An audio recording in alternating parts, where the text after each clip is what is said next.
নমস্কার বন্ধুরা, কেমন আছেন সবাই? রিম্পার সংসারে সবাইকে স্বাগত। হ্যাঁ, এটা আমি ভয়েস দিতে বাধ্য হচ্ছি কারণ পাশে জোরে জোরে গান চলছে। সকালবেলা চলে গেছিলাম ঘাটাল, সেটার আর ক্লিপ নেওয়া হয়নি তাড়াহুড়োতে। কী কী নিতে গেছিলাম সেটা তো তোমাদেরকে দেখাবোই অবশ্যই। আর সাথে আজকে একটা বিশেষ দিন আছে। আর এই যে দুটো টি শার্ট, সেটা আমার মানে কর্তামশাই পেয়েছে জন্মদিনে। আর এই তিনটে শাড়ি আমি কিনে এনেছি ঘাটাল থেকে। যেটা যার পছন্দ হবে সে সেটাই নিয়ে নেবে, অত মানে পছন্দ অপছন্দের কারণ নেই।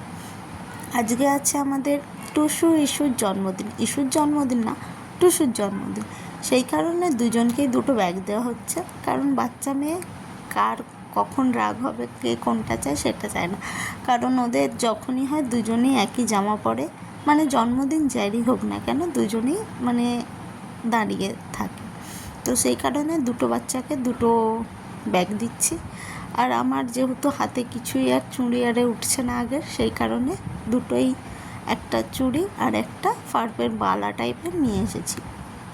বলেছে 3 মাস গ্যারান্টি দেবে। আমি তো কতটা বাবু মানে এটার উপর কি বলবো, ভরসা করতে পারছি না। তো দুপুরবেলা যেহেতু খাওয়া দাওয়া আমাদের বাড়িতেই এখন হবে, সন্ধ্যাবেলা নেমন্তন্ন, তাই এখন কাঁকরোল ভাজা করছি আর করব সজনা ডাঁটা দিয়ে মাছ দিয়ে ঝোল।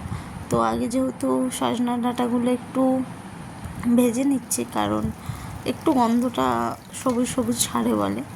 আর এইদিকে মাছ ভাজা হচ্ছে, আমার মেয়েরও হচ্ছে। আজকে প্রথম না, কিছুদিন ধরেই খাচ্ছে, কিন্তু বেশি খেতে চাইছে না। যেহেতু প্রায় 1 বছরও মাছ মুখে তোলেনি, আমি তো খাইনি, সেটা বাদ দাও।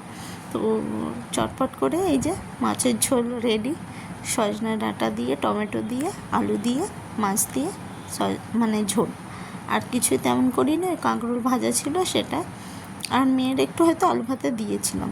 তো বিকেলে বিছানাটা গোছ কাজ করে, বর চলে যাওয়ার পর গোছটা করি, কারণ একটু মানুষের মতো মানুষ বিছানাটা থাকে। আর এইদিকে সন্ধ্যাবেলা হতেই চলে এসে দুটো বাচ্চা, মা কাকিমণি আমাকে সাজিয়ে দিতে হবে। মানে এইটা আমার কি বলবো, এখন রেগুলার কাস্টমার যাকে বলে এরা দুজনে। তো আগের দিন একটা সাজিয়েছিলাম, সেটা আর ক্লিপ নিইনি। তো আজকে যেহেতু জন্মদিন, হালকা পাতলাই সাজাবো, কারণ পরের দিন ওদের টিউশন আছে। যেহেতু টিউশনে সত্যি কথা বলতে একটু সাজগোজের দিক দিয়ে বলবে হয়তো কেন এত সেজেছে বা কিছু, বাচ্চা মেয়ে। তো এই দেখো আমার সেই দেওয়া হারটাই পড়েছে ওরা দুজন। আর দুজন, এই যে একজন বার্থডে গার্ল আর একজন তার বোন। এদিকে ওর কাকু আর ওর মা আর ওরা দুজনেই গিয়েছিল এই কেকটা আনতে। বাটারস্কচ ফ্লেভারের কেক ছিল। আর যত সম্ভবত এটা 3 পাউন্ডের গায়াগায়ি হবে, আমি ঠিক জানি না, ওরাই কিনতে গিয়েছিল, ওরাই জানে। তো সন্ধ্যাটা খুব ভালোই কেটেছিল।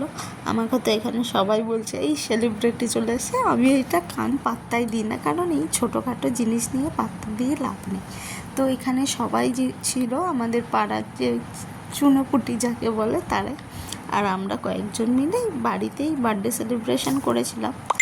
ইচ্ছা ছিল ওর মায়ের 5 বছরেরটা বড় করেই কাটার, কিন্তু ওর বাবা যেহেতু আসেনি সেই কারণে এটা আর হয়ে উঠলো না। তো ছোট্ট করে ওর মেয়ের মতোই, মানে কি বলবো যেটা। আর একটা হ্যাঁ, এই কেকের ওপর যে ক্যান্ডেলটা, ওটাও ফ্রিজে দিয়ে দিয়েছিল ভুল করে, তাই বেশিক্ষণ জ্বললো না, না হলে হয়তো জ্বলতো। যেহেতু তো সবাই মিলে খুব আনন্দ করেছে। ওকে কাটতে বলছে, ওর কষ্ট হচ্ছে কেকটা কাটতে। আর এইদিকে আমরা শুধু বলছি এই কাট মাকে নিয়ে কাট। তো শেষ পর্যন্ত ছর্দি এলো, ছর্দি এসে দুজনে মিলে কেক কাটলো। আর সামনে ওর জেঠিমার মেয়ে ইস্যু, ওর বোন, আর ও বড়। তো আজকের সন্ধ্যাটা এখানেই মানে খুব আনন্দে কাটলো। যাই হোক, তো আজকের ভিডিওটা এখানেই এন্ড করছি। যদি ভালো লেগে থাকে তাহলে লাইক, কমেন্ট আর সাবস্ক্রাইব করে দেবে আমার চ্যানেলটা। পাশে থাকার বেল আইকনটা ক্লিক করতে ভুলবে না, যাতে আগামী নোটিফিকেশানের ভিডিওগুলো তোমাদের কাছে চলে যেতে পারে। তো নতুন বন্ধুরা প্লিজ কমেন্ট করবে, যাতে আমিও তোমাদের পরিবারের একটা সদস্য হয়ে যেতে পারি।